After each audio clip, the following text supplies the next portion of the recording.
Pozdrav ljudi, u ovom videu ćemo raditi instalaciju hard diska u računar.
Instalirali smo hard disk u kućište računara, pa palimo računar da vidimo dalje.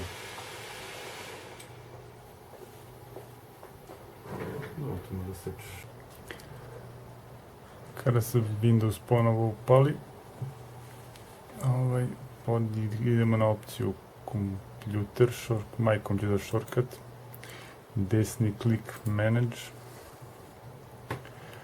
otvara vam se Computer Management, idete na Disk Management,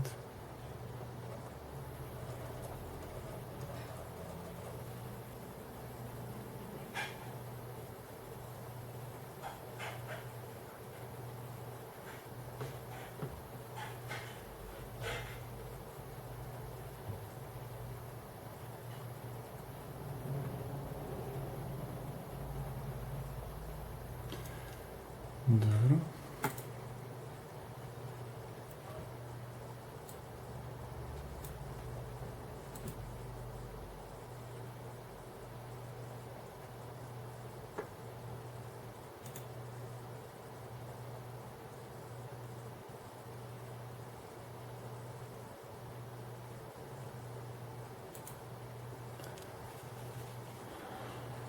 I otvara se, vidite da disk tu i aktivan je. Pa možete uzeti opciju da ga fragmentišete. To je to. To je to za ovaj video. Pozdrav!